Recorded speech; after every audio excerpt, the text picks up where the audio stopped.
महाराष्ट्र में चुनाव नतीजे किसके पक्ष में आएंगे, इसे लेकर न सिर्फ महाराष्ट्र बल्कि दिल्ली तक में अटकलों का दौर तेज है। राज्य के दो बड़े गठबंधन महायुति और महाविकास आघाड़ी में शामिल दल अपनी अपनी जीत के दावे कर रहे हैं। तमाम एग्जिट पोल ने नतीजों को लेकर बेसब्री और बढ़ा दी है। कुछ एग्जिट पोल में महायुति महाविकास आघाड़ी गठबंधन के बीच नजदीकी मुकाबले की बात कही गई है, जबकि कुछ एग्जिट पोल का कहना है कि महायुति की स्पष्ट तौर पर बहुमत मिल सकता है। महाराष्ट्र की राजनीति को लेकर एक अहम तथ्य ये भी है कि पिछले 34 साल में यहाँ कोई भी दल अपने दम पर सरकार नहीं बना सका है।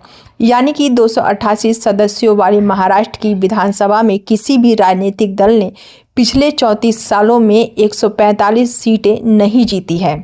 इसका मतलब राज्य में जब सरकार बनी है, गठबंधन की ही सरकार बनी है और इस वजह से राज्य में राजनीतिक अस्थिरता भी देखने को मिली है। बता दें कि 1995 में महाराष्ट्र में गठबंधन राजनीति का दौर शुरू हुआ था और मौजूदा चुनाव के नतीजे आने के बाद भी ऐसा होना तय है।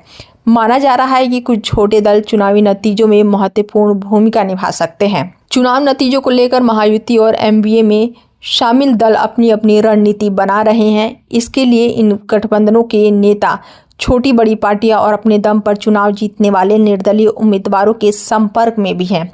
इस विधानसभा चुनाव में बीजेपी ने सबसे ज़्यादा 148 सीटों पर चुनाव लड़ा था, लेकिन ये तय है कि वहां मुख्यमंत्री एकनाथ शिंदे की शिवसेना और उप मुख्यमंत्री अजित पवार की एनसीपी के बिना सरकार नहीं बन पाएगी। तो वहीं दूसरी ओर एमवीए की अगुवाई वाली कांग्रेस ने 101 सीटों पर चुनाव लड़ा, लेकिन उसे भी 145 के जादुई आंकड़े तय करने में शिवसेना, यूबीटी और एनसीपी शरद पवार के भरोसे ही रहना होगा।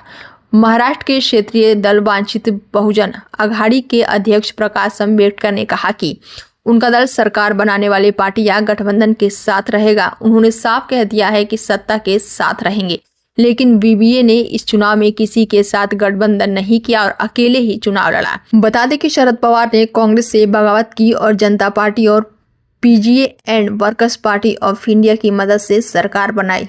तब पवार 38 साल की उम्र में देश के सबसे युवा मुख्यमंत्री बने थे, लेकिन 1980 में इस सरकार को बर्खास्त कर दिया गया। इसके बाद महाराष्ट्र में फिर से चुनाव हुआ और कांग्रेस ने 186 सीटें जीतकर स्पष्ट बहुमत हासिल किया।